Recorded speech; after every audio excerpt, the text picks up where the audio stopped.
Hello, everybody, and welcome to today's event, which is a lecture by Professor Jennifer Derr, who I will introduce shortly, and also serves as the keynote lecture for the Political Economy Summer Institute of 2022. Today's event is co-sponsored by the Middle East and Islamic Studies program at George Mason University, the Arab Studies Institute, and the Political Economy Project. The Political Economy Project was created in 2015 by a variety of scholars of the political economy of the Middle East to try and bring together various opportunities to learn from one another and enhance and amplify the knowledge that is produced about the political economy of the Middle East and North Africa. We hold various events, including conferences, workshops, an annual institute for primarily doctoral students, but other researchers as well. And we give out an annual book prize, of which Professor Jennifer Derr is the 2020 winner of. And we are so honored and grateful that she can join us here today. Today's session serves as a double event. On the one hand, it is part of a 4-day Political Economy Summer Institute, and at the same time, it serves as a public event to the general audience that are attending us from around the world. Allow me to just say a little bit about the Lived Nile, Environment, Disease, and Material Colonial Economy in Egypt by Professor Jennifer L. Derr. It is a wonderful book that has greatly enriched those of us interested in research and teaching, not just on Egypt, environmental studies, political economy, and the Middle East, but in so many other fields as well. I would like to take the liberty here to just read an excerpt by the Political Economy Project Book Prize judges in describing the accomplishment that Professor Derr's book achieved. The Lived Nile challenges us to think differently about economy, labor, and subjectivity. Tracing the story of the Nile as a living and lived site, Jennifer Derr respectfully builds on while entirely departing from conventional wisdoms on Egyptian history. Beginning in the late 19th century and moving carefully through to the interwar period, The Lived Nile is a remarkable book. Derr traces the building of the Khazan Aswan in 1902, showing how the making of a quote unquote new Nile irrevocably changed the environment, the economy, the laboring body, the practices of expertise, and the power and limits of state authority. Derr invites us all who study political economy to center the environment in all its dynamism and materiality as central to the accumulation and experiences of capital. Similarly, Derr's invitation to understand labor as environmentally situated is a new way to do Middle East history. This book will become canonical, both for its historical revelations and its methodological invitations. Jennifer Derr is Associate Professor of History at the University of California, Santa Cruz, where she is also the founding director of what I think is an innovative center for the Middle East and North Africa that promises to really further enhance what Middle East studies has done in the past, but probably and most likely take us in new directions. Professor Jennifer Derr, welcome to Political Economy Summer Institute, to the event today. I'm going to turn it over to you, and thank you so much for joining us. Thank you so much, Ziad, for that exceedingly generous introduction, and to all of you for coming today. I know that you've had a packed schedule, and so I appreciate your time and your attention. I'm going to take just a moment and share my screen with you.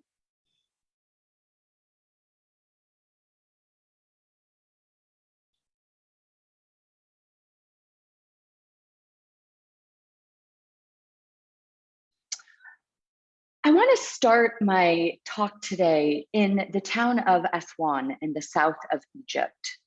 Far from the urban centers of Cairo and Alexandria, and also the busy port cities of the Suez Canal, Aswan lies deep in Egypt's south.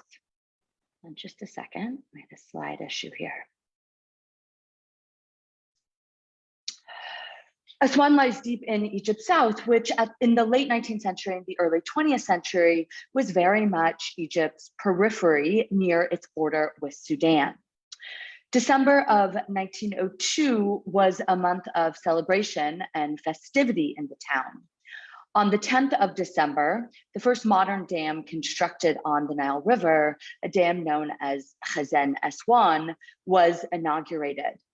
Local residents of the town, many of whom were also laborers on the dam, commemorated the occasion with song. And I want to read you an excerpt of one of those songs. So one of the folk songs that was recorded in 1902 read as follows. I bought the tickets for those we love, and those who are dear to us are coming. I bought the tickets for the Valley of Aswan, and those who are dear to us are coming soon. I bought the tickets for the Valley of Gina, and those who are dear to us are coming. Welcome our guests who have come. This is a blessing to us, and you honor us. We bake with all of our stored provisions. We kill a big calf of a cow. We lay out a silk sleeping mat bound with gold.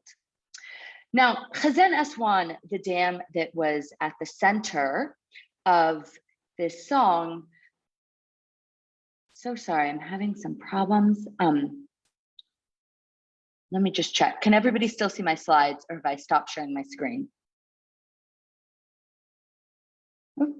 Can I get a note in the chat? I can see them too. Did I? You can still see my slides? Hold on just a second. I'm so sorry. Give me just a moment. We're having some computer issues here.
Okay, can everybody see the slides again? I'm so sorry for this mix up. I'm not at home. Great.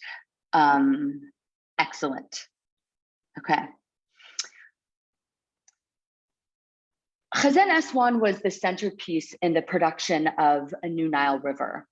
The construction of this river had begun in the second decade of the 19th century. It was then that the built space of the Nile and the agriculture that it supported had begun a process of transformation. The process resulted in the production of an entity that I refer to in my work as the quote unquote perennial Nile River. For millennia, Egyptian agriculture had corresponded with the rhythms of the annual Nile flood. When the inundation arrived each year, its waters were admitted into large basins that lined the Nile Delta and also the Nile Valley. After they had soaked and fertilized the soil, these waters were evacuated and crops were planted in basins. The new Nile River that began to take form in the first half of the 19th century was defined by the practice of what was known as perennial irrigation. So perennial irrigation was enabled by new networks of irrigation canals that replaced the basins in the fields that had lined the banks of the Nile. With the spread of this form of irrigation, agriculture was no longer concentrated in the season of the flood. Instead, it was practiced year-round. Historians have long linked the transformation of the Nile River to the production of cotton. In the century that followed from 1880, cotton was Egypt's top export, most of it sent to textile mills in the north of England. Khazen Aswan allowed for the storage of irrigation water, which was released when the Nile sunk low and the crop was thirstiest. Cotton was the foundation also of a colonial economy in Egypt, in which cash crop agriculture predominated, industrial development was limited, and the countryside the province of a land-owning wealthy elite. Many Egyptian peasants experienced cotton and Egypt's colonial economy through the poverty that was associated with land loss, with sharecropping, and also with agricultural wage labor. It is cotton and the social relations of the countryside that dominate the historiography of Egypt's colonial economy. My work and the work that features in this book approaches this history in Egypt from a different angle, that of the environmental transformations that enabled political economy in Egypt. So the book that I published in 2019 explores the centrality of the material environment and the production of historical subjectivities, specifically among laborers, engineers, physicians, and colonial capitalists. I argue that to grasp the historical significance of questions of political economy, we must grapple with its relationship to and embeddedness in a broader physical environment. In the Lived Nile, I argue that the Nile is not an always already constituted singular entity, but a realm of practice and a set of temporally, spatially, and materially specific relations that help to structure experiences of colonial economy. So the chronological frame for the book is the century of Egypt's colonial economy, which began in the 1860s and stretched through the 1950s. Its spatial framework is the geography of the perennial Nile River, a geography that was formed by the construction of Khazen Aswan and the other pieces of irrigation infrastructure that enabled the spread of perennial irrigation. During the 4 decades that comprised the colonial period in Egypt, so the British obviously occupied the country in 1882, British engineers presided over the construction of a number of irrigation works, among them the dam with which I began. In the scholarship of colonial Egypt and that of the British Empire, the history of engineering a quote unquote modern Nile River is that of cotton, perennial irrigation, and British engineering. The emergence of this modern Nile is credited to the British, who, according to this narrative, learned the act of irrigation in India and brought their knowledge with them to Egypt. In this body of historical work, British engineers are invariably described as confident experts who would transform the Nile. So this narrative of an expert and confident practice of British engineering is riddled with flaws, many of which I describe at length in the book. Tonight, I would like to offer you just a small window onto one element of my critique, which is linked to our understanding of what it meant to quote unquote know Egyptian irrigation engineering in the late 19th century, and specifically the processes through which an engineer acquired knowledge of the material world. In 1888, hold on just a second.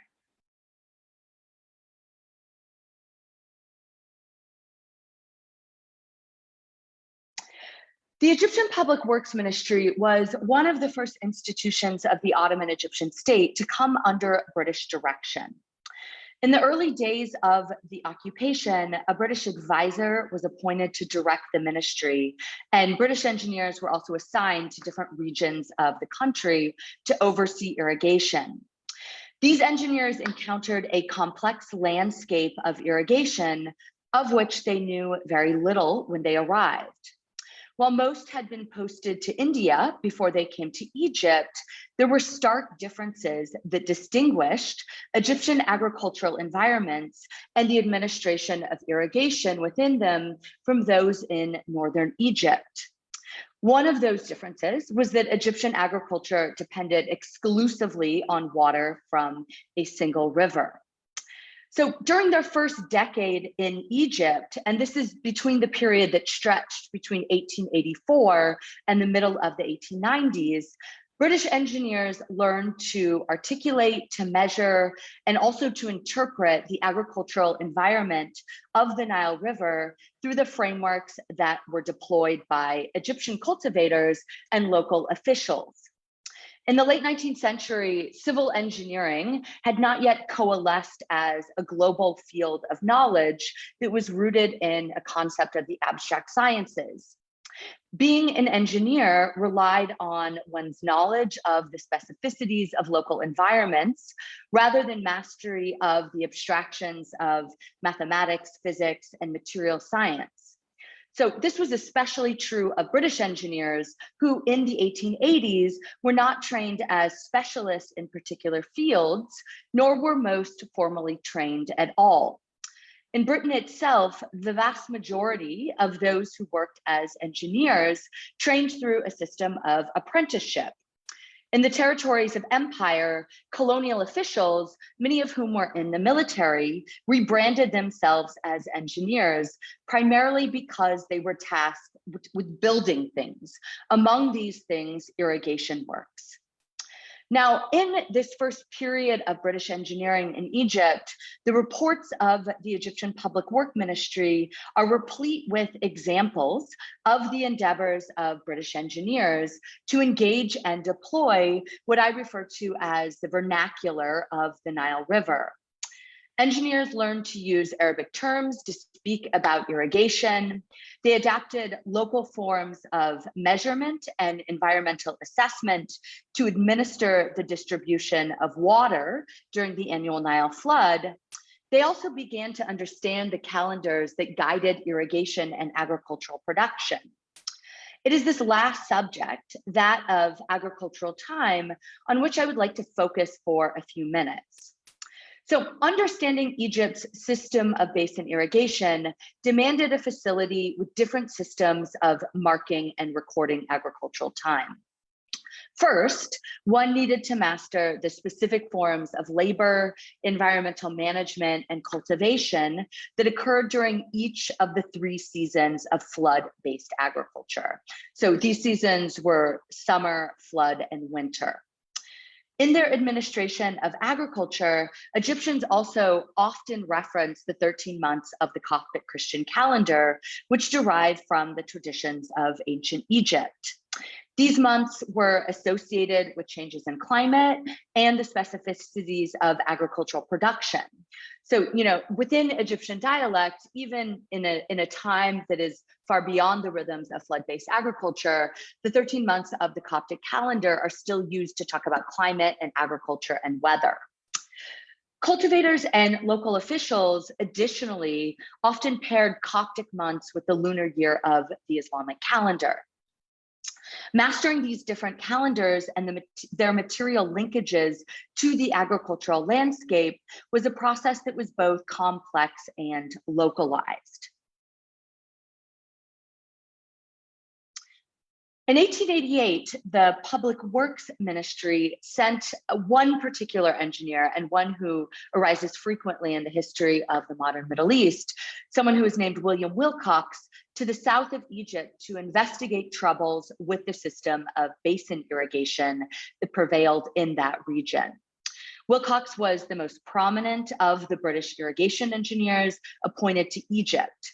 He had arrived in the country in 1884 to direct its most vital irrigation district, which was located in the Nile Delta, where cotton production was concentrated.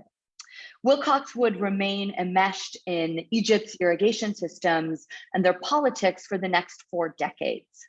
Now, This evening, I want to read a small excerpt of one of Wilcox's reports from his mission to the South to illustrate his own endeavor to grapple with local practices of agricultural time.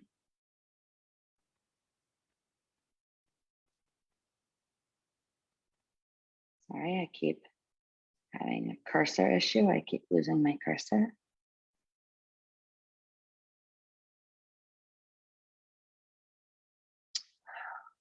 So this is from a report from the Public Works Ministry.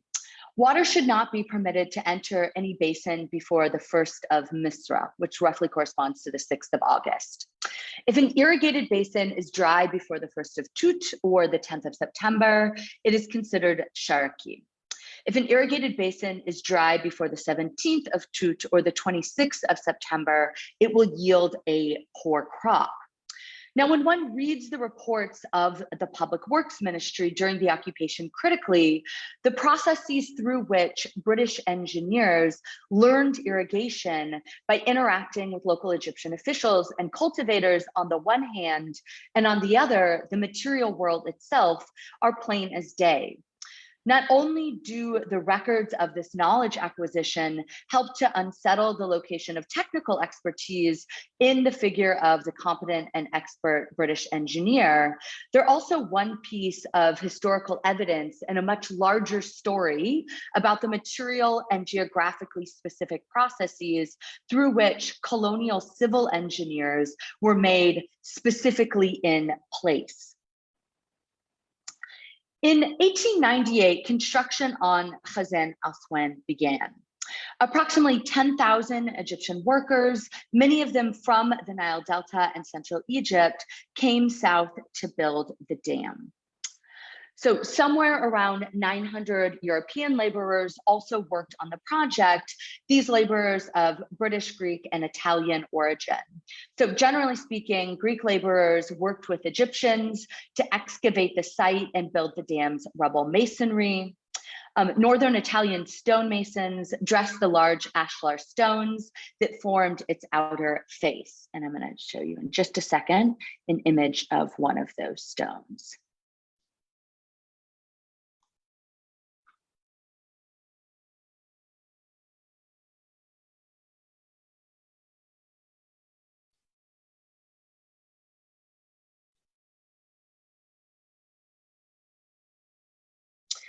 When complete, Khazan Aswan could store approximately 980 million cubic meters of water.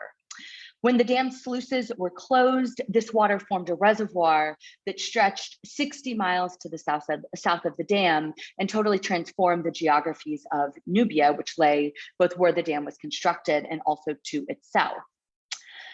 Khazan Aswan also produced a new material field of expertise for British engineers to master, one in which they could claim a unique form of knowledge, solving the quandary that these engineers had faced during their early years in Egypt. Now, what you're looking at right now is a postcard that was of the dam and sent around the world. These postcards were very, very common, and things like postcards helped to make the reputation of British engineering in territories far from Egypt. The dam also turned a patchwork geography of irrigation practice into a relatively more coherent territory, that of the perennial Nile River. Now, I want to take a moment and explain that territory to you in some detail. So looking at this map of Egypt, you'll see that after the construction of the dam, Egypt was divided into two broad regions where irrigation practice was concerned. So right around the town of Asiyut, and specifically around the town of Derr, was an irrigation frontier that formed in 1902. This irrigation frontier separated areas to the north, which were irrigated through perennial irrigation, and areas to the south, which continued to be irrigated through the historical system of basin irrigation. irrigation. Now, just to mark one additional complexity, if you are looking in the south of Egypt, you'll see several blue dots, and those blue dots mark areas of southern Egypt that grew sugarcane and had access to perennial irrigation, not through the dam, but through a kind of privatized irrigation infrastructure that was built by the Egyptian Sugar Company. So by 1906, the perennial Nile River stretched north from central Egypt into and throughout the Nile Delta. An irrigation frontier formed at the town of Derr in central Egypt, meaning that in the late spring and early summer, the new reservoir that was formed by Khazen Aswan supplied irrigation water to regions to the north of this frontier. Most of the land to the south continued to practice basin irrigation and flood-based agriculture with its single primary agricultural growing season.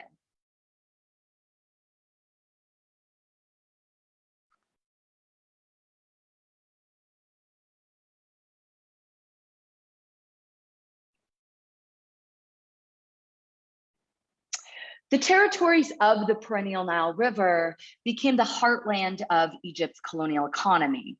So this was a geography that was defined by its irrigation regimes, and specifically the presence of perennial irrigation, and also the practice of year-round agriculture.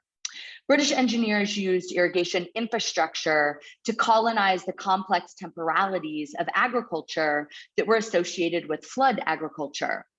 Cash crops, whose widespread cultivation was impossible with flood-based agriculture, became dominant.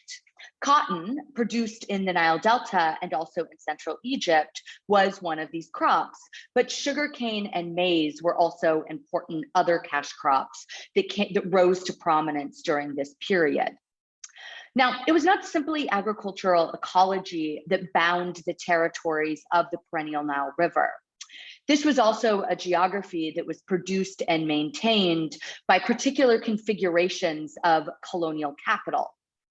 When the British sought a means to finance the construction of a dam on the Nile, Ernest Cassell stepped in with a loan. Cassell was one of an elite group of financiers in the City of London. So most London financiers focused on particular regions of the world, and Cassell's investments range much more widely and included projects in the United States, in Mexico, in the Ottoman Empire more broadly, in China, and also in Russia. He specialized in financing infrastructure and also in making loans to governments. In Egypt, Cassell worked closely with a group of local capitalists whose leader was an individual named Rafael Suarez. While the dam was being built, Cassell, in partnership with some of these capitalists, purchased and resold large swaths of central Egypt that had been held as state lands. The price of these properties were high, as they were the first in line to be converted to perennial irrigation and thus would be able to grow cotton. These investors were also involved in the establishment of local land banks and irrigation companies. Finally, this group formed the Egyptian Sugar Company, which was active in small pockets of the Deep South that had access to perennial irrigation. Now, I want to bring you back to this slide just to point out those blue dots and those small pockets that had access to perennial irrigation. So from the late 19th century until its nationalization in 1956, where sugarcane grew, the Egyptian Sugar Company determined access to land, labor, food, and water. The towns of Nega Hammadi and Kamombo, these were the sites of Egypt's largest sugar mills. These were company towns. When opposition flared among the local population, company agents became the targets of labor actions, of protests, and also of anonymous assassinations. So at several points in my book, I talk about these anonymous assassinations of sugar company personnel, some of whom were clearly involved in violence against laborers, and others who worked in the kind of bureaucracy of the company. So the turbulence that marked resistance in the South was in large part the result of the forms of violence, explicit, structural, and slow, that Southern Egyptians endured and also helped to shape the conditions of sugarcane production. Those who grew sugarcane also worked in mills after harvest. Cane is a difficult and a painful crop to cultivate. Work in sugar mills is hot and tortuous, and it's not a coincidence that on a global scale, the cultivation of sugarcane was often associated with slave labor. The arduous labor of cultivation and labor in mills was made more severe by the violence that supervisors deployed against laborers. The historiography of 19th and 20th century Egypt contains rich descriptions of the plights of rural populations. Among these descriptions, those of conscription, forced labor, land loss, and poverty. And I think it's really important to point out that these policies fell first and hardest in Egypt's south. So one of the projects of my book is to complicate how we conceptualize colonial authority by arguing that it was environmentally rooted, geographically specific, and also entangled with networks of capital. Authority was not the sole province of the agents of the British occupied Egyptian state, nor of the interwar period Egyptian regime that replaced it. Rather, it existed as a kind of assemblage that was linked to the environment of the perennial Nile and the social relations of colonial economy. In parts of the South that grew sugarcane, this meant that while the presence of the state was sparse, and it was in general in the South, the Egyptian Sugar Company played the role of state proxy, its authority made manifest through the material conditions of agriculture. The historiography of Egypt overwhelmingly focuses on its north. And one of the projects of my work is to think the production of geographies both critically and dynamically. In this case, that of the perennial Nile River. While this entity predominantly included territories in the Nile Delta and central Egypt, the pockets of the Deep South controlled by the Egyptian Sugar Company also belonged to this formation, their history allowing us to see how the remaking of the Nile River helped to generate new practices of authority and also of resistance. Okay. As with the practice of authority, the relations that comprise the material environment were also an assemblage, consisting of many moving pieces. Perennial irrigation produced a changed relationship between the Nile River and the fields that lined its banks. A common set of ecological changes marked its territories. Under basin irrigation, floodwaters had deposited their silt, a natural fertilizer, on fields. These waters had also washed soils, preventing the accumulation of salts and minerals that might stunt the growth of crops. During the dry season that followed harvest, soil had dried and cracked in the sun, which had aerated it and also broken apart colloids, releasing nutrients and moisture. So with the introduction of perennial irrigation, the flood no longer rinsed fields that were planted with summer crops. Salts and minerals accumulated, which left soil increasingly saline. Year-round agricultural production also meant that soil was not left to dry, and consequently, it did not aerate. As the subsoil water table rose, the earth became waterlogged. Perennial irrigation also meant an increased demand for artificial fertilizers. Cotton leached nutrients from the soil, and floodwaters no longer deposited their silt. By the 1930s, Egyptian agriculture consumed a larger portion of artificial fertilizers per acre of cultivated land than any other region in the world. So within this matrix, human bodies were also entangled in the ecologies of perennial irrigation. From the vantage point of historical narrative, the process of engineering the Nile is usually both conceptualized and also written as a set of finished acts. So the dam was constructed, perennial irrigation spread, etc. But the process of transforming the Nile and also maintaining this transformation was one of near constant human labor. Human hands dug the irrigation canals that proliferated throughout the countryside. These same hands then cleared them of sediment each winter. Similarly, the practice of agriculture was that of human work, and as perennial irrigation enabled year-round production, so did labor begin to stretch the length of the annual cycle. A year-round agricultural calendar also demanded that cultivators spend more time engaged in the act, the very physical act of irrigation. The 2 and sometimes 3 crops that were produced each year needed watering, which depended on the work that cultivators performed, lifting waters into canals and from canals to crops. These tasks were accomplished with the help of implements that included animal-powered water wheels and also steam-powered irrigation pumps. That agricultural labor during this period was both inexpensive and available, meant that much of the work of irrigation was performed manually.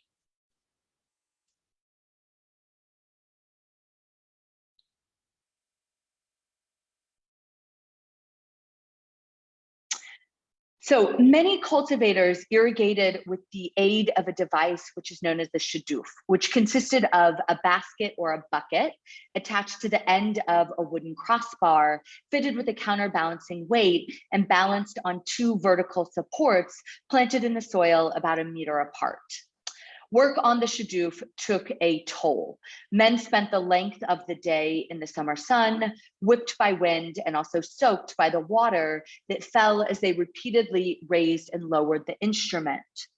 The lever of the shadoof also scarred their hands.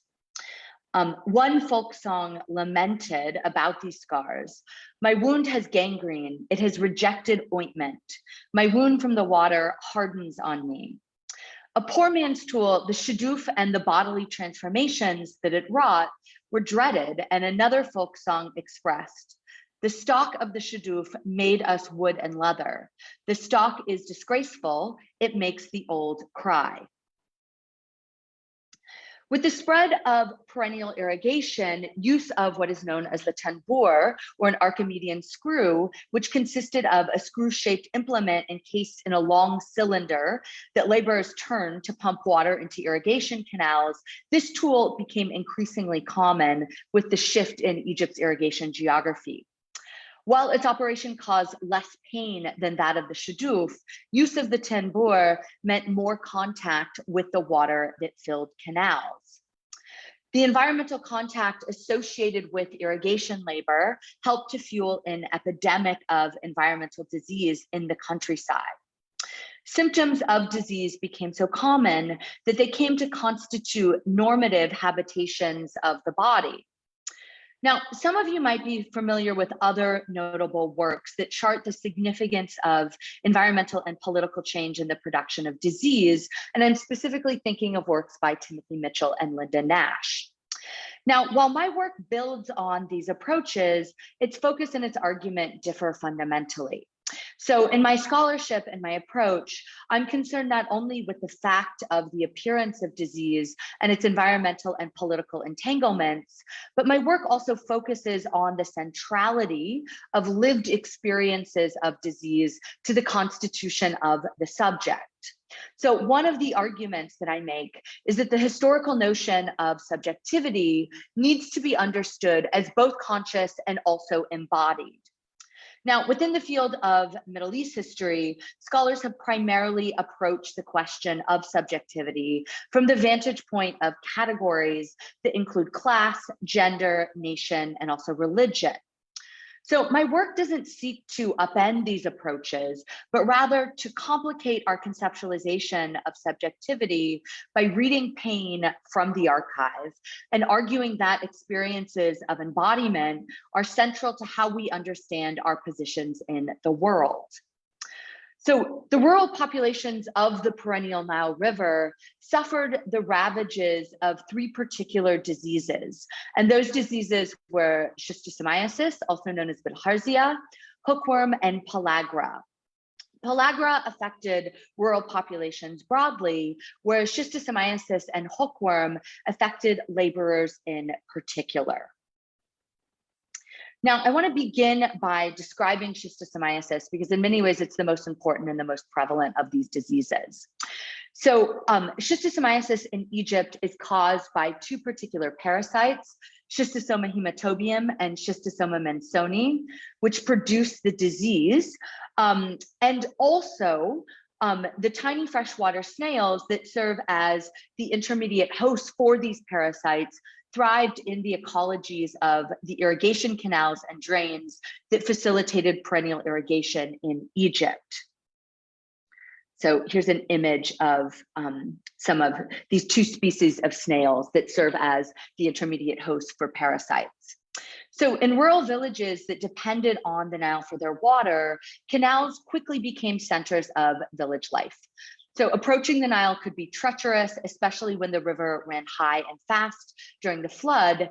And at the turn of the 19th century, when Egyptian villages lacked running water, canals became the site of a whole host of activities. Men labored in these waterways, women fetched water and washed clothes in them, and also children often swam in their waters when the temperature soared, especially in the summer. In a landscape that was also devoid of cover, canals were common sites at which to urinate and defecate. And this was especially true for male cultivators who were engaged in the act of irrigation. So I want to put up a quick slide to explain how one becomes infected with schistosomiasis, which happens when unbroken human skin is penetrated by a schistosoma parasite whose eggs are released from the human body in both urine and feces. So once these eggs make contact with fresh water, they hatch, and the parasite becomes infective if the water also contains the tiny freshwater snails that serve as the parasite's intermediate hosts. Now, in the early 1930s, in areas with access to perennial irrigation, infection with schistosoma parasites averaged about 60%. In some towns of the Nile Delta, where perennial irrigation and cotton cultivation first took root, rates of infection exceeded 90%. In addition, it was not uncommon to be infected with both species of the parasite that causes schistosomiasis. Now, as a point of statistical comparison, in areas of southern Egypt that continued to practice basin irrigation, infection averages hovered at around 5%. Now, I want to pause here and really emphasize that the perennial Nile was associated with a kind of regional geography of disease, in which areas that had access to perennial irrigation above that lay to the north of that irrigation frontier, there were fundamentally different experiences of the human body and of pain in those regions. So next, I want to move on and talk a bit about hookworm. The creature which causes it is featured in this slide. So the spread of perennial irrigation also encouraged the transmission of hookworm, which is passed through feces that are deposited on soil. With the introduction of perennial irrigation, the earth no longer dried following the harvest of crops, thus becoming a more suitable habitat for the hookworm parasites that lived in soil while these parasites waited to infect human bodies. By the early 20th century, severe hookworm infection was the most common medical condition, disqualifying potential recruits for the Egyptian army. And in 1934, a parasitologist employed by the Rockefeller Foundation named James Allen Scott estimated that among Egypt's approximate 12 million inhabitants, about 5 million individuals were infected with hookworm. Now, finally, as perennial irrigation spread, so did the cultivation of maize, which importantly could be cultivated in roughly the same season as cotton. So maize is famously a staple of the impoverished in world history. And in Egypt, this group included the peasants who labored over Egypt's colonial economy. Now, maize was eaten differently in different parts of the world, and in especially northern regions of the Egyptian countryside, it was generally eaten green and roasted, dried, or most commonly, it was ground into a flour that was made into bread. So while maize fed, it did so at a price. Those who relied too heavily on its consumption developed a deficiency of tryptophan in their systems and ultimately a shortage of niacin in their bodies. Now, what this meant is that if a body without metabolically available niacin, so this niacin is central to the production of nucleic acids, which are the body's most important biomolecules, and also niacin is central to the release of energy from carbohydrates, fats, and proteins. So in short, those who relied too heavily on the consumption of corn and suffered from pellagra were missing the basic elements necessary for healthy cellular function. Descriptions of pellagra's ravages in Egypt are plentiful. Studies of pellagra are more difficult to come by than those of schistosomiasis and hookworm because it was more difficult to diagnose. But one study performed in 1902 in the province of Gharbeya revealed that among 315 Egyptian men, 36% exhibited the visible symptoms of pellagra. So I just want to say quickly that there are photographs, plentiful photographs from Egypt during this period that were taken by physicians of individuals suffering the symptoms of pellagra. I don't include them in my book or in talks because of the issues of consent that surely, or the lack thereof, that surely attended to these photographs when they were taken by these physicians. And I'm happy to talk about that more in our discussion. So the prevalence of disease along the perennial Nile River produced new normative habitations of the human body. Now, while each of the diseases that I have described produces its own set of symptoms, cultivators usually suffered from more than one disease. They also suffered particularly severe manifestations of disease. With respect to schistosomiasis and hookworm, the repeat infections produced by continuous environmental contact could produce complex and painful experiences of these different diseases. Now, to inhabit a rural body in the period of Egypt's colonial economy, and especially a laboring body, included various combinations of the following experiences: fatigue, fever, aching, cough, diarrhea, blood in the urine, cancer of the bladder, high blood pressure through the liver, an enlarged spleen, the buildup of fluid in the abdomen, swollen areas in the esophagus and digestive tract that could rupture and bleed, weight loss, abdominal pain, severe anemia, stunted growth, difficulty concentrating, a gnawing, throbbing pain in the upper gastrum, or this area on the chest, flatulence, constipation, impotence, fluid retention in various regions of the body, a photosensitive rash that appeared in spring, vomiting, and disorders of the nervous system that cause memory loss, depression, and eventually dementia. Now, I wanted to name a set of these symptoms to really emphasize the severe physical pain and hardship that attended agricultural labor and agricultural life more broadly within the kind of territories of Egypt's colonial economy. So the symptoms that I just mentioned were so common that those laboring over agriculture understood some of these symptoms to constitute normative habitations of the body. So for example, the blood in the urine that often accompanies schistosomiasis was understood as a form of male menstruation. And this made a lot of sense because oftentimes boys would begin to exhibit this blood in the urine when they began the work of irrigation, which happened during adolescence. So during the interwar period, the pain of this disease was also complemented by that of treatment for schistosomiasis and hookworm. So by the 1940s, nearly 500,000 Egyptians passed through treatment centers each year to undergo a painful month-long series of injections.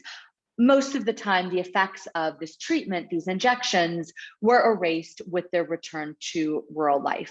So I described these treatment campaigns at length in the last chapter of my book. Now, I'd like to close today with an image that shows the eggs of schistosoma parasites trapped in the tissues of the human body. Now, I want to end with this image because I think it shows something quite clearly, and that is that long after Egypt's political economy had ceased to be defined by the patterns of colonial economic production that had created the channels of labor, multi-species relationality, and production that carried schistosoma parasites into the bodies of those who worked and lived on the Nile River, schistosomiasis continued to represent one of Egypt's primary challenges in the field of public health. So throughout much of the second half of the 20th century, schistosomiasis continued to be a lingering manifestation of the effects of colonial economy on constructions of subjectivity, embodied subjectivity. Even with evolutions of identity and political subjectivity, especially under Gamal Abdel Nasser during the 1950s and the 1960s, for many, the bodily effects of political economy and the political economy of an earlier period would persist. So I want to argue strongly that the histories of political economy are also environmental histories, and environmental histories, bodily histories. So this was true with respect to Egypt's colonial economy, and it remains true today, obviously not only in Egypt, but in a wide range of contexts. In Egypt's colonial economy in particular, authority took root and became tangible through the practices of perennial agriculture. The Nile River also helped to shape technocratic knowledge, and the bodies of those who inhabited rural communities were transformed through the environmental intimacies that constituted their daily lives. I'm going to close here and open the floor for discussion and questions. I want to thank you for your time and especially for your patience through the Zoom problems that I can never seem to triumph over. So I'm going to stop sharing my screen and hopefully open the floor for discussion. Thank you so much, Professor Jennifer Derr, for sharing so much of your book, but also so much of the kind of thinking and stakes behind the project and how you laid it out. I know people are still working on developing some questions since you just ended. And in order to give them some time, I was wondering if I could pose a question specifically about method and political economy, because I think, you know, one of the things that's quite remarkable about your work is your emphasis on the lived experience and the bodily experience. And that is just something that in large part has escaped not all, but most work on political economy of the Middle East, you know, not just Egypt. And again, I'm not saying it's the only work that does that, but it tends to be a very rare ability and endeavor. So I'm wondering about your motivation to emphasize and focus the lived experience and the bodily experience. Is that something you came to the project with? Or is that something that kind of emerged in the sources and you kind of ran with it? And, you know, what would you say to those of us working on political economy of the Middle East to combine the kind of, the way you do so well, the kind of broad structural and contingent factors along with not just questions of consciousness, but questions of, again, bodily and lived experience?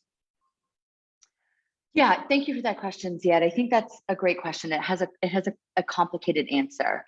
You know, I think the first observation that I would make is it actually wasn't something that I came to the project with. And in fact, that piece of the book was really the kind of last piece to develop, and the piece for me that needed the most thinking and the most time to develop.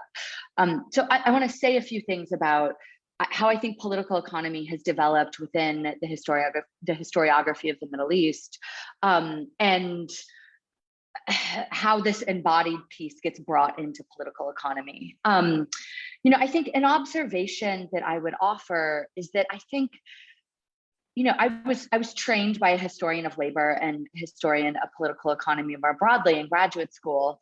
And so, I spent the early portions of graduate school and really the early part of my career kind of enmeshed in the historiography of labor. And I would make the argument that much of that historiography is a historiography that is, especially in the 1980s and early 1990s, is really kind of laser focused on questions of subjectivity, especially when it comes to questions of class solidarity and also the role of labor in national movements or nationalist movements and in political movements more broadly, not only anti-colonial political movements, but also obviously mid-century anti-colonial political movements in a different context. And so this question of subjectivity, I think, is centered within the literature, but I think that there's a lot of work to be done in thinking about how we imagine subjectivity and how we imagine historical subjects more broadly. I think for me that part of my kind of attraction to this question of embodiment and physical subjectivity, some of that came from reading a kind of rich literature of Egyptian agriculture that almost always mentioned the problem of schistosomiasis or bilharzia, but really did no analytical work with that. So, it almost always is raised within the historiography, but really there's no kind of analysis or historical thought that has existed around that issue. And so, certainly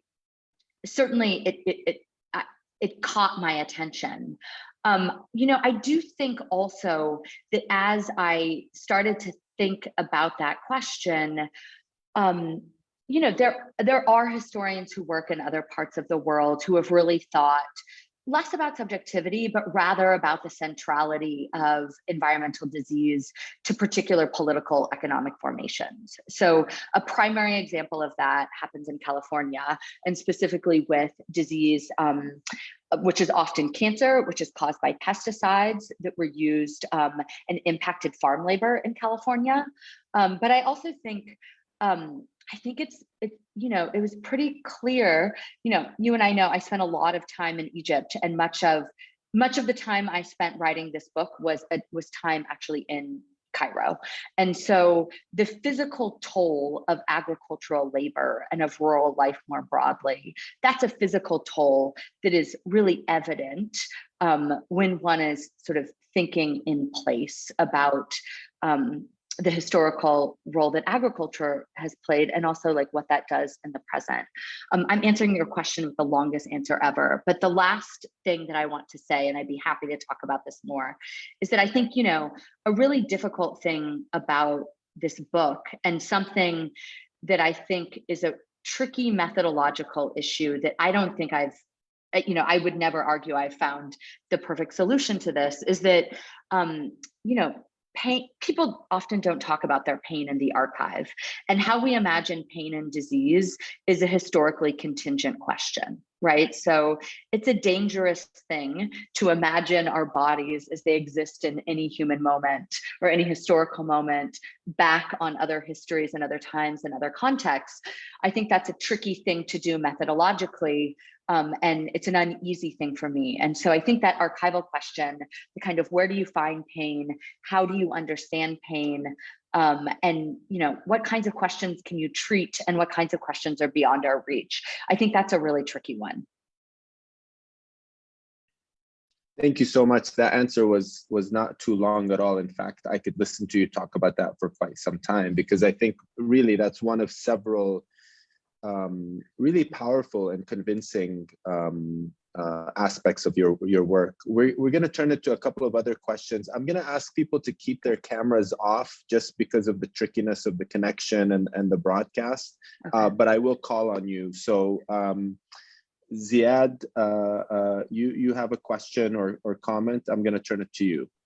Yeah, thank you so much, Professor Derr. That was excellent. So I guess my question is, obviously, as you mentioned, technocrats and experts and the knowledge that they bring is historically contingent, and it's obviously something that you bring up, and it's obviously something that we know from the works of Timothy Mitchell as something. So this expertise and this technocracy is reproduced or is contingent upon specific conditions that needs to be historicized all the time. So I guess I have a methods question, which is at least how did you go about trying to figure out how the experts' engagement with the field or with the subject of their expertise, or people who are at the other end of their projects, methodologically at least, how do you go about figuring out how that experience shaped the specific expertise, right? Because that's something I'm struggling with personally, because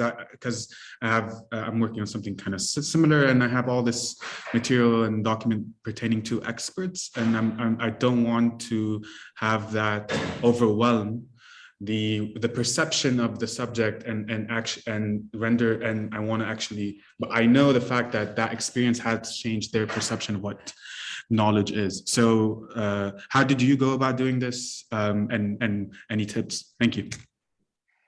Yeah, thanks. That's a great, I love these questions about methodology. They're the most fun questions. So thank you. That's a great question. So I think I would say a few different things. So I think that,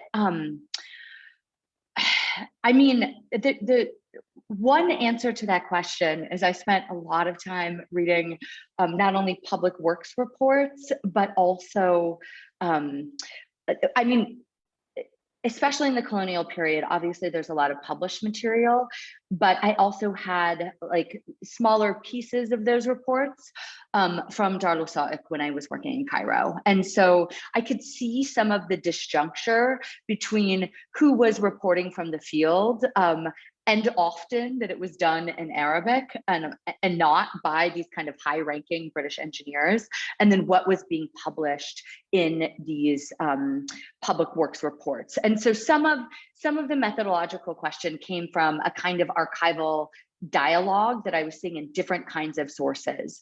But I also want to say, I think that, you know, as I was immersed in that literature, I think one of the things that really stood out to me is that, you know, there's some great, really detailed, really archivally grounded work that describes the British project to engineer the Nile, but really all of that work begins with the idea that British engineers were obviously skilled and obviously knew what they were doing when they came to Egypt.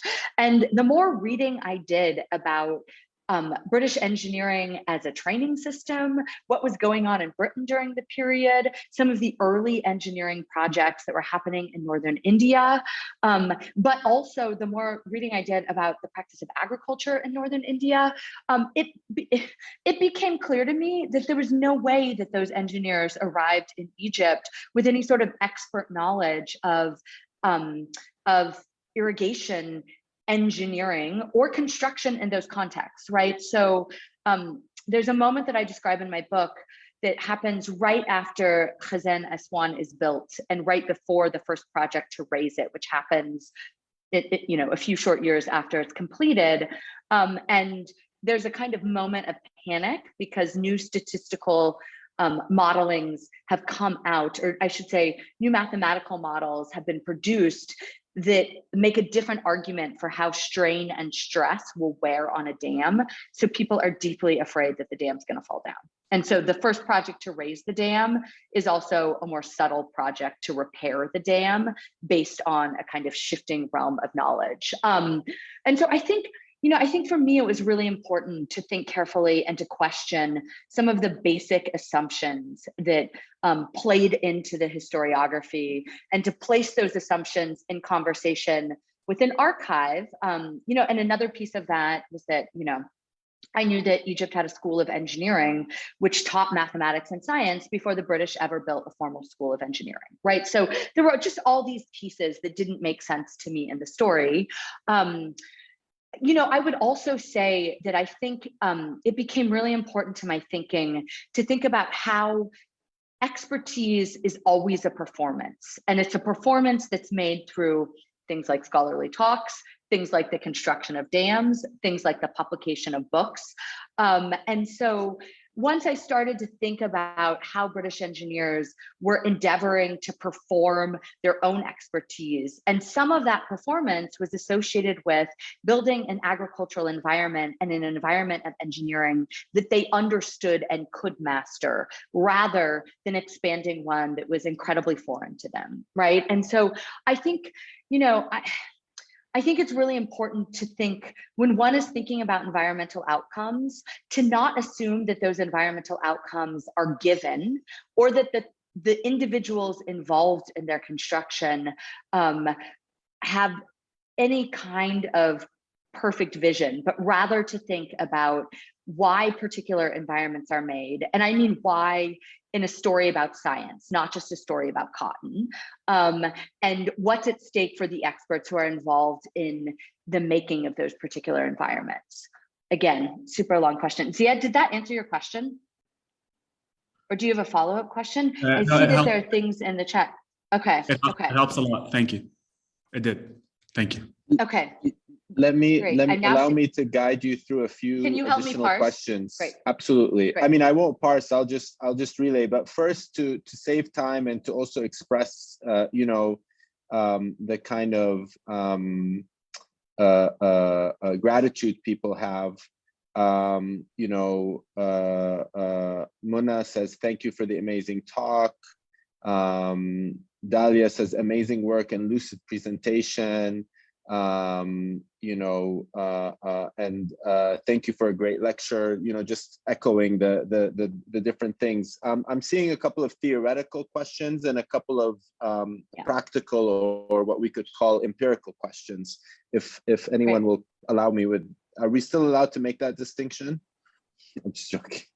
One of the questions has to do with the relationship of your work to questions of political economy, and specifically how you engage with literature within Marxist ecology, and works like Jason Moore, who've also sought to connect production of nature to political economy and development of capitalism, and materiality. So that's one question. Would you like me to just flag the other two questions for you, Jen, or Sure. would you like to take Sure. one by one? No, go ahead, and I think I was looking at some of these. Go ahead and flag, and maybe. Okay. So another empirical question has to do with the kind of relationship between British colonialism in Egypt and British colonialism in India. So Dalia asks, British colonial administrators and public works engineers should have had witnessed similar epidemiological developments in India as a result of their irrigation and technological transformations, and could such predicaments have ever been resisted, evaded? Were they, consciously brought into the fold as people were dealing with Egypt? There are. I also want to just share a personal anecdoted question from Ala that says, "Thank you for a great lecture. Fascinated by your approach. Remember as a kid all the governmental ads on bilharzia, and that it was very central topic in school curricula. We read a couple of famous Egyptian biographies in school, and they died by bilharzia. She was so afraid from it, and remembers always checking with her father and grandfather, who are from Gharbiya, if they ever swim in the lake and if they are sure. And that the current generations don't necessarily know about bilharzia, but Ala says, it really shaped her thinking of the scary, uncivilized village." And wanted to ask you if you could talk about how this body in pain existed in certain hierarchy of class, space, and race. So those are a couple of questions that could take you in multiple directions, but I wanted to give you the chance to address them in whatever way you see form, and then we'll hit up some of the other questions, because there are many more. Okay. Those are great questions. If I lose track of, as I'm answering, if I lose track, make sure to, I'll go back to the chat and be nudged. So I wanted to start with this question of Marxist political economy and Jason Moore. I think this is a good question, and it's something I actually thought a lot about when I was writing my book.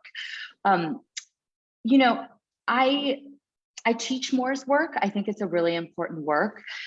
I also, I would also say that from my own reading of Marxist, from my own reading of Marxian political economy, I never imagined a world of Marxian political economy in which the environment was not also implicated, right? As a source, as a shifting set of relations, as a fundamental dynamic to how we will live capitalist futures, and especially late capitalist futures, which have arrived. But so I think that as a broader framework, I think that, my work very much exists within that framework. But I think that in some ways I'm less concerned with the structural questions of global capitalism that sort of attend to that body of literature. I think that's very much the kind of background for the work I do. And I want to say that since this book, I've moved sort of more firmly into the histories of science and medicine, but also, the way I understand those histories are still deeply connected to questions of political economy and questions of environmental transformation. So I think that is the world in which I write. But I also think that in my mind, historiographically, what is really helpful is to write those stories specifically, and also to write human subjects back into those stories, right? So to think about, and I think it's really important when one is thinking about bodily transformation to not just talk about bodies, but to talk about human beings, because that slippage is really easy to make when you're thinking about science. And so, I think more is helpful as a broader framework, but I think I also have some skepticism of the total novelty of that work. I think that for many people who are thinking critically about questions of capitalism, questions of political economy, and even within a more contemporary framework shaped by climate change, those kinds of questions, I think, animate more specific pieces of historiography. And so I think I would love to have that conversation at length with you, because it's something I've thought about a lot. And I think that for me, working on the book and also working on my dissertation, one of the things I had to sort of sort through is what were the works that I needed to specifically engage in a really direct way? And what were the works that functioned as kind of world creating works that would set the terms and the rules of that world, but maybe I didn't need to walk through every piece of those arguments. And I think, I think every book does that. And I think for me, Moore's work was it existed in the genre of world creating works rather than specific empirical works. Okay, I wanted to jump to a next question. Oh, I wanted to answer a question about India. Also talk about bilharzia in the second half of the 20th century in Egypt. There's television commercials. I've also seen them. Some of them are on YouTube. And Hashem Salem also can do an amazing rendition of one by voice. Ziad, have you heard this? There's a performance. And also, talk about some of the labor that built the dam. So,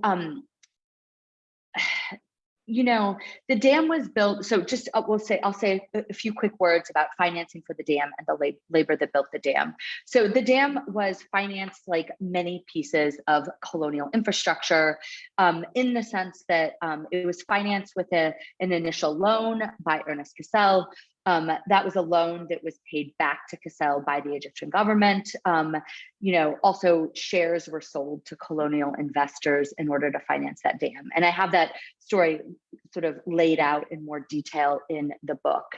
The labor that built the dam, I think that's something that I really worked to figure through. And I think there's a lot more work to be done there. So when I had started my dissertation research, and my dissertation is a really different piece of work than my book, but when I'd started my dissertation research, one of the primary things I was looking for at Darul Wasaiq was specific records of labor that were tied to the construction of the dam. I found pieces of that, but I only found pieces of it in a kind of later period of research after the archive had been cataloged in a different way. There could be other pieces of that in Darul-Wasaiq. It's always a little bit tricky to say with that archive, especially if one is working in the late 19th and early 20th century. The documents that you have access to, that's a shifting question. And that is a question that is difficult to, get access right now. And so some of the pieces, some of the descriptions of labor came from those documents that I found in Darul-Wasaiq.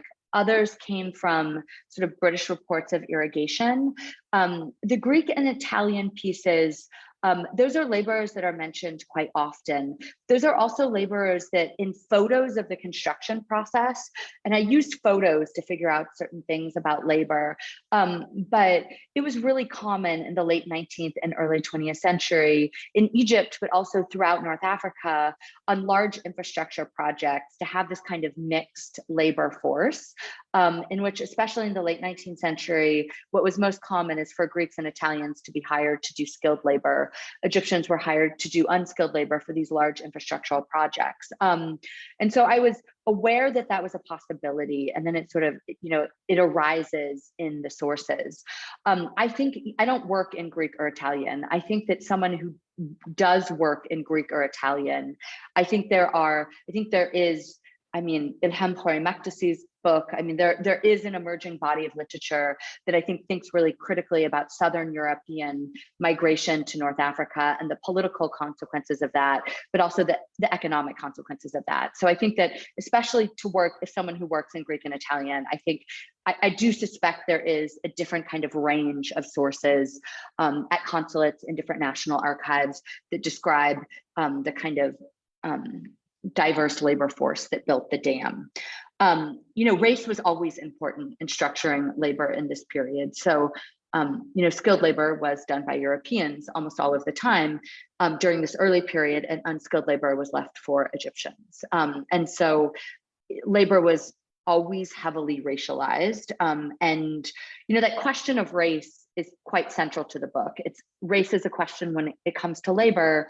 Race is also a question when we start to think about colonial medicine, because especially in the 19th century, with emerging ideas of germ theory within the practice of medicine, for European doctors who are in Egypt, and there are many of them who are posted to work in Egypt and actively seek out those posts because it's seen as a place that not only has established medical institutions, but this kind of rich realm of research and parasitic disease, and in particular hookworm and schistosomiasis.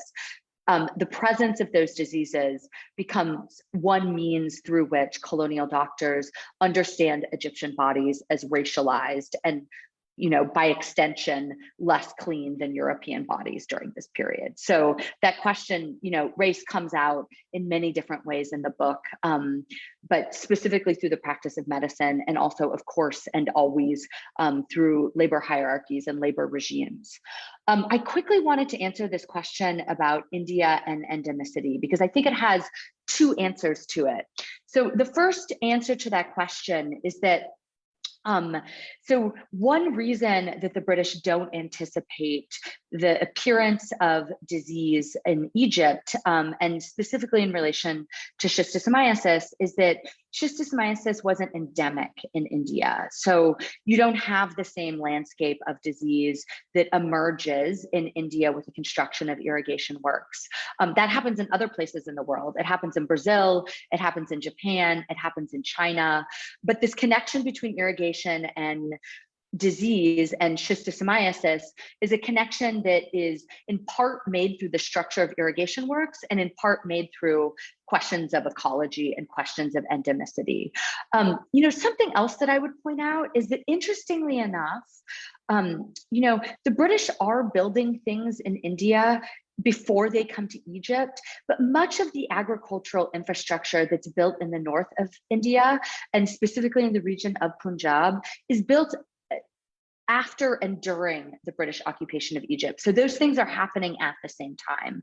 So that many of the prominent engineers who come from India to Egypt to work on irrigation works have been building things in India, but slightly different forms of infrastructure. And so the ability to anticipate is also limited by this question of chronology and when particular kinds of projects were happening in different realms of the empire.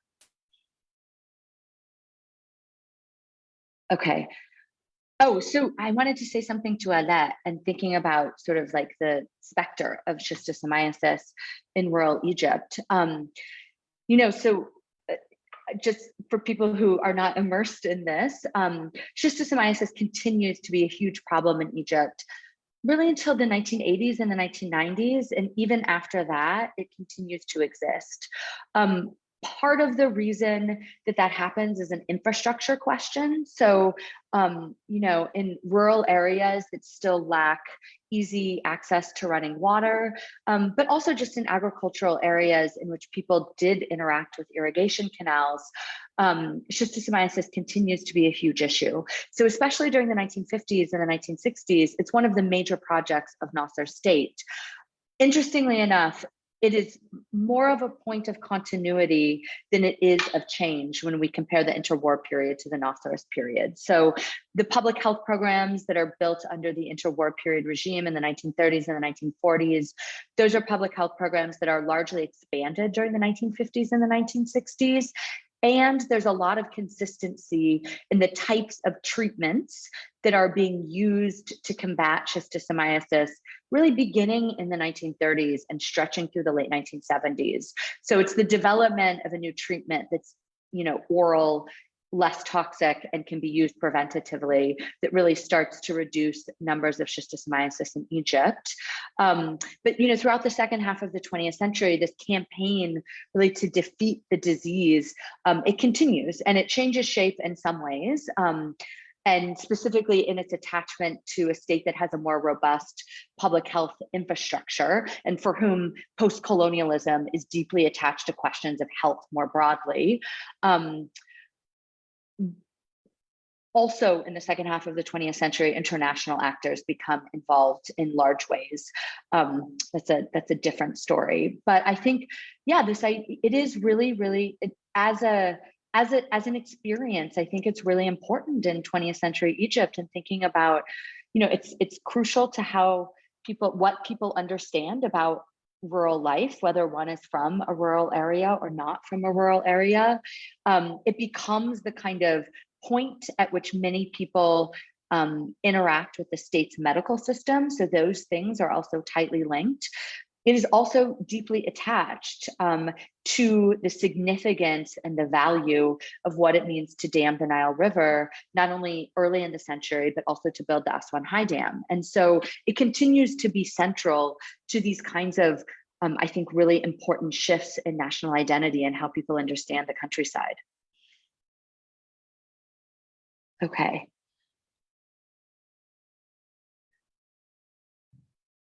Thank you so much, Jen. I know you're reading the questions. We have a couple of more questions. One, trying to think about British colonialism in the Middle East, comparing French and British colonialism in the Middle East and the Maghreb with questions of modernization, of agriculture, and kind of their legacies for post-colonial state development and formation, in particular vis-a-vis the rural areas. You know, to think about that. I'd also like to throw in a question here, somewhat related to this. And, you know, in terms of Egypt, there is such emphasis on questions of the rural and political economy. But, you know, my sense of the return of political economy, if you will, or the new political economy in Middle East studies has also largely, you know, not exclusively, but largely focused on the urban. And I was wondering if, in responding to this question by Ali about French versus British and colonial versus post-colonial period vis-a-vis the rural areas, you could reflect a little bit on the rural question in the field of the political economy of the Middle East. Yeah, that's a great question. So, you know, I think something that has became, as I was writing this book, really fundamental to how I understood the impact of British colonialism in Egypt is that, you know, having now spent more time in the history of the Atlantic world and specifically the histories of colonialism in Latin America and in South America, something that I think about more often is that the Middle East has a different history of colonialism, and in some ways, one that is more infrastructural, one that is more economic, and one that is really concentrated in these later periods, right? And so I think that when I thought about British colonialism in the writing of this book, something that I had to contend with is that while the project to dam the Nile was very much a British project, it became very much an Egyptian project during the interwar period, and it has continued to be very much an Egyptian project. And so I think it's really easy to read my book as an expression of the terrible things that have been done by colonialism in Egypt. And I think that is an accurate reading, but I think it's also a more complex story, because when we think about the significance of damming, when we start to talk about infrastructure as post-colonial, I think that's a story that really begins to emerge in the 1930s and the 1940s. I think Bob Vitalis does a great job of talking about that story specifically in Egypt. The question about a comparison with the French, I think that's a great question. I'm not sure I'm the best person to answer that question. I know that there is work that's happening right now about these environmental projects that were supported by the French in the Mandate period, and then also in Lebanon. And so I think that there's probably an emerging conversation about that, but someone who works in Lebanon or Syria, I think would have a more kind of sophisticated answer to what those questions of infrastructure, how those questions of infrastructure are fundamental to a late colonial project that happens both with respect to British colonialism and French colonialism in the region. Something that I think now that I'm working on a book project that's a book project that is a later book project chronologically, I think something that I spend a lot of time thinking about, which I understand you will be talking with Dr. Said Ali about, is this question of the post-colonial, right? So how do we, this question of the post-colonial and the decolonial. And so, specifically in the context of this book, eventually, and it happens pretty early, the construction of infrastructure on the Nile will become a dramatically decolonial project, right? It's a decolonial project that builds on many of the political agreements and ways of environmental understanding that were built up during the colonial period, but certainly both the interwar period regime and also Nasser's regime. And also today, when we think about this live controversy in Egypt about the Grand Renaissance Dam that's been built in Ethiopia, and I mean, what will happen with that dam in terms of the politics of Egypt and the Horn of Africa? I think that we need to be careful about using the terms post-colonial and decolonial in context, and really thinking about the kinds of specific entanglements with those terms.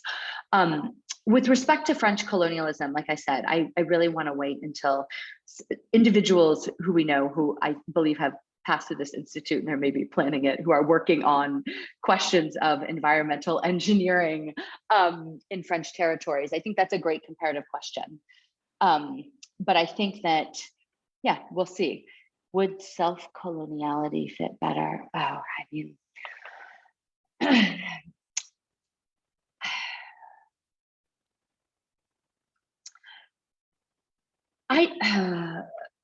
I would probably say no, but I'm definitely going to think about this when we get off this talk today. And I think the reason that my first answer is to sort of push back against that term might be to think more broadly about the deep connections between colonial economies and nationalist movements, between broader practices of capitalism in later periods and forms of the post-colonial. And so I think that if one wants to think about a broadly decolonial approach to infrastructure, it would also entail some significant disentangling from how we understand questions of the nation and questions of liberation in relation to broader capitalist structures. And even in the 50s and the 60s, with the kind of, heyday of the rhetoric about non-alignment and those kinds of questions, in complicated ways, national economies are still being formed in relationship to global capitalism, and quite deliberately so. And so I won't use the term self-coloniality yet. There was another question. Yeah, Ziad. Did you want to, Ziad, I feel like you might have more complicated things to say about that than I just said. I am here taking notes and learning. Definitely nothing more complicated. As always, a pleasure. I do think there's something to, all of us that work on the Middle East and the political economy of the Middle East have to constantly wrestle with the place of Egypt in knowledge production on broader comparative questions of political economy and Middle East history. But I don't have anything to add to it. I just think there's a big, I think the comparative question is critical in both to shed light on what's happening elsewhere, but to think about what's happening. I wanted to, we have about 15 minutes left. Go ahead, Jen. You would also ask this question about the urban. Yeah, the urban rural, and it's, and how political economy or Middle East studies has dealt with or deals with it.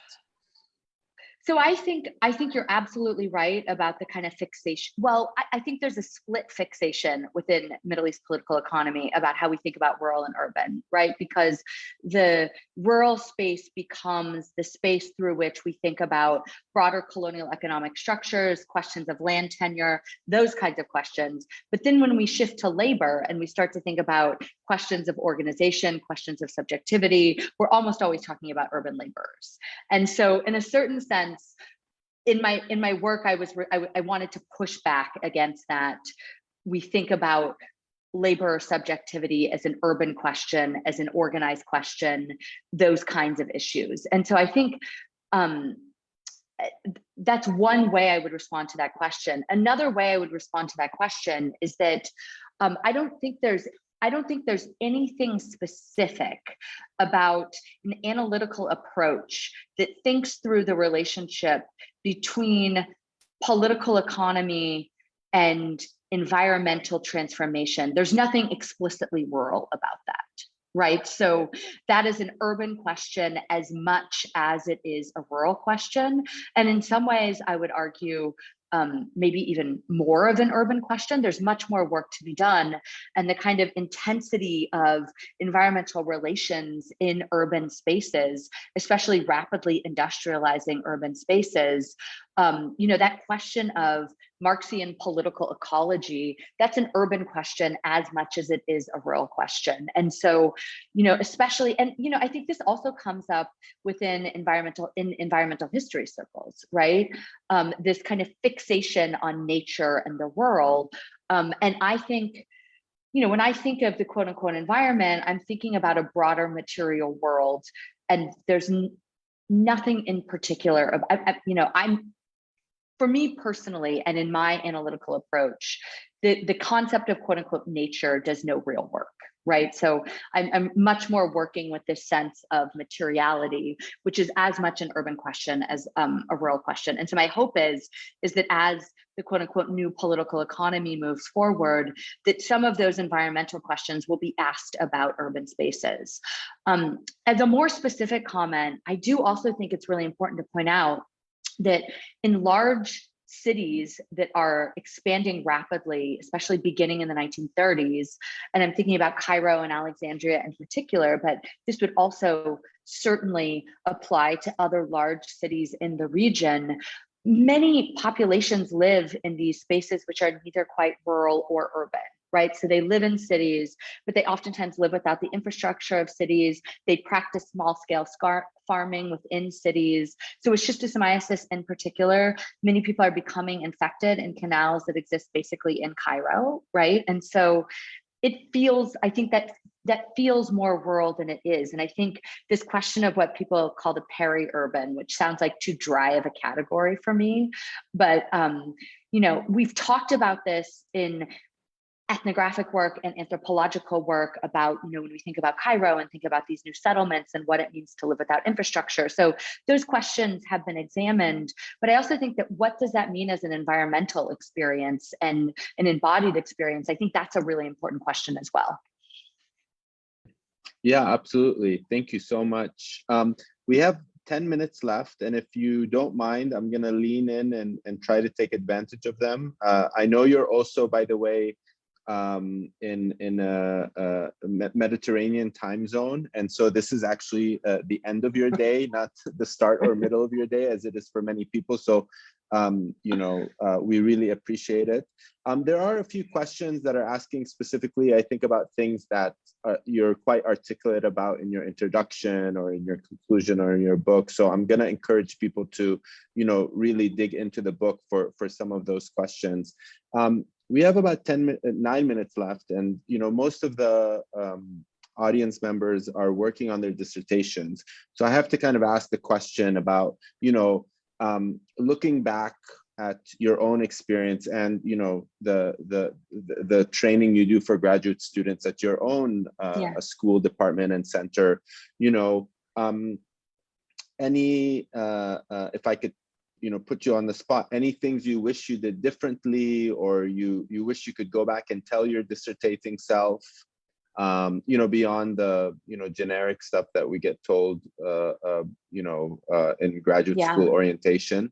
I would love to hear it for the benefit of the participants, but also to help amplify that when I talk to other people. No, absolutely. I mean, I think, one thing that I would say that I used to not say so publicly, but now all the materials are available, so it's very clear. I wrote a really different book than my dissertation. And so my book is in some ways very much not my dissertation. It's like I wrote two very different things on a common set of themes. But I did a lot of research in between my dissertation and my book, and it changed pretty significantly. And so I think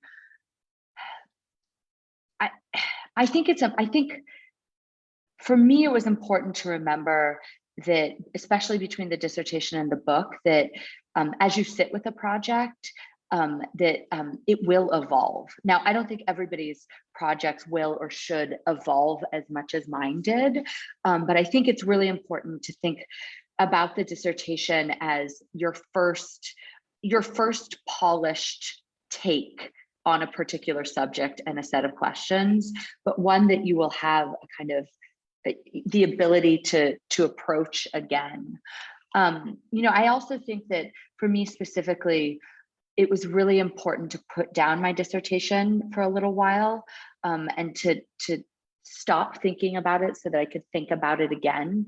Something I think about a lot, kind of continuously, is how you reproduce the effect of time and distance, and its positive impact on your thoughts, right? So to do something, to put it down, to come back to it, and to let it shift and to let it evolve, which for me, I think happens really radically. Like when I put something down and come back to it, that's almost always when I have my best thoughts about it. But there's no way for me to do that without actually putting it down. And so I think the other thing that I would say, and I think this is especially true right now, is the question of archives, and specifically the conventional archive, has become much more difficult and much more challenging at many places in the Middle East. And I think that, I know when I was working, especially in my dissertation, but it was probably the period in which people had the most access and the most openness to archives in Egypt, specifically Dar al-Wasaiq. And so, I think it's really important to remember that the archive is a place, but not just a place, right? And to think really creatively about what we can use for archives, and to not be kind of deflated by a particular lack of access that I think people who work in many, many places are suffering from right now. But to realize that while not being able to access those archives, it's always a loss. But at the same time, the sort of push to think more creatively and more aggressively and from the side, I think there can be real benefits to that. And so I think that, yeah, to think, I mean, always the advice is to think creatively about the archive. But, you know, I think people, the reality is that right now people have to do that, especially in our field. And so, yeah, I think those are the things that I would say. Thank you so much, Jen. The lecture was, even for someone who's read the book 1.5 times and looks forward to going back to it, and was really insightful, both in terms of what your arguments are and the stakes, and your willingness to share so openly your questions, your challenges, or your accomplishments, and your regrets in some way, you know, is really, really helpful and honest. I'd really like to encourage those that haven't read the Living the Nile River, Materiality, Embodiment in Egypt's Colonial Economy from Stanford University Press in 2019, and winner of the 2020 Political Economy Project Book Prize, to check it out. I personally believe it has become required reading in modern Middle East history and in Middle East political economy, let alone the broader comparative fields beyond the Middle East. Thank you so much for joining us. Thank you to our participants for their engagement, their questions. We really look forward to building on what you've shared with us today as PESI, as scholars, as researchers, and we look forward to having you back at the Political Economy Summer Institute at some point, perhaps in another capacity. Well, I wanted to thank all of you, especially for being patient with my difficulties with Zoom, which happens inevitably. And so thank you so much for your deep engagements. The best thing about writing a book, I think, is talking about the book and being able to talk about it with other people, and for all of us to learn from one another. So I really appreciate the great questions, and hopefully I will have the opportunity to see you in another capacity and space moving forward.